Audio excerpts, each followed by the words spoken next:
What is going on today, guys? My name is Jeffrey and I am back again with another video. Today we're going to be learning how to make your pictures look much better in terms of professionality. I want to explain to you guys how to take more professional photos. I'm going to explain it as simply as possible because I haven't really seen a video out there who really breaks it down for the beginners of the camera world. So if you have a camera with the manual mode, keep watching, and if you don't, keep watching anyways because you never know, you might learn something you didn't already know. And a quick word of advice, please stop shooting on automatic. So firstly, you guys need to understand how to function a camera manually on manual mode, also known as that big M on the top of the mode dial. Now that you got your camera on manual mode, you need to know these three main factors: shutter speed, aperture, and ISO. The shutter speed, in my own words, is how long light is exposed to your camera's sensor in a given period of time. Shooting with a higher shutter speed allows you to capture clean shots of anything that involves movement, of sports, driving cars, or simply people walking. Keep in mind that shooting with higher shutter speeds blocks out more light, meaning they make your shots darker. So you may have to adjust your aperture or ISO to balance the exposure. Higher shutter speeds are fast, so your shots will be sharp and clean with very little motion blur. Shooting with lower shutter speeds allows you to capture amazing motion blur shots, moving or not. It takes a lot longer to take pictures, so it's better to have a tripod or some type of stability in hand. Trust me, you do not want your hands to be wobbling while your camera's trying to take a 5-second image. Lower shutter speeds tend to make your shots a lot brighter, so once again you may have to adjust your aperture and ISO to balance the exposure. This brings me to my second term, the aperture. The aperture dictates how much light is allowed to pass through the camera's lens. If you look into the camera's lens while changing the aperture back and forth, you'll be able to see the camera's iris opening and closing.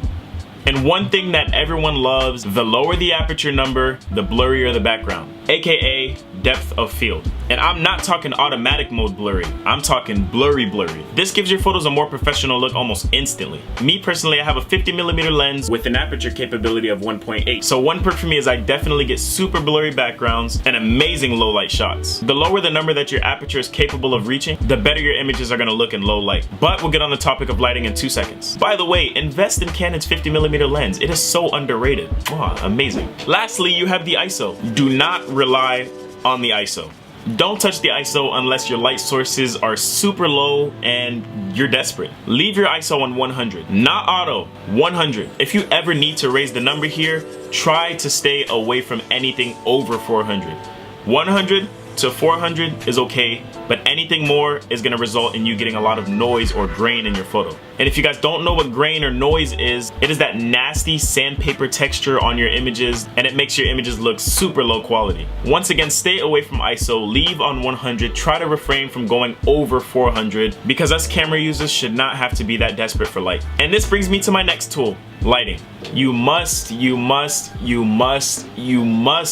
have a good source of lighting whenever you are shooting. Low light shooting is super tricky, and like I said, we do not want to invite noise or grain into our photos because that would be bad. Having well lit images, whether that be artificial or natural light, plays a big part in the process of us adjusting our camera's lighting settings. The more light you have, the easier it is to refrain from using the ISO and going over 400. The less light you have, well, good luck, Charlie. Once you have manual mode and lighting down, now it's time to get to the editing. Editing is where you make the photos come to life. It's where the magic happens, and at this point, you can just have fun and maybe set a mood for your audience to feel. I truly like to gain inspiration from some really amazing photographers. When you can see yourself in them, it makes for good motivation and generates a lot of ideas. Apps such as Lightroom and Photoshop are super ideal when it comes to photo editing. Me personally, I like to use Photoshop because Photoshop is more of an all-in-one, but then again, everyone's different. I know this can be a little tricky sometimes, so I'm gonna give you guys a summary so you guys can take some notes. So starting off with the shutter speed. The shutter speed is how long light is exposed to your camera's sensor in a given period of time. Higher shutter for faster and moving shots. Higher shutter speeds also block out some of the light, meaning it makes the image darker. Higher shutter speeds reduce motion blur. Lower shutter speeds are great for motion blur.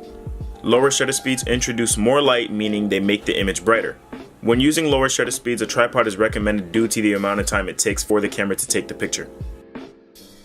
The aperture dictates how much light is allowed to pass through the camera's lens. The lower the number, the blurrier the background. Remember, a blurry background is called depth of field. The ISO increases and decreases image's exposure and the quality of the image.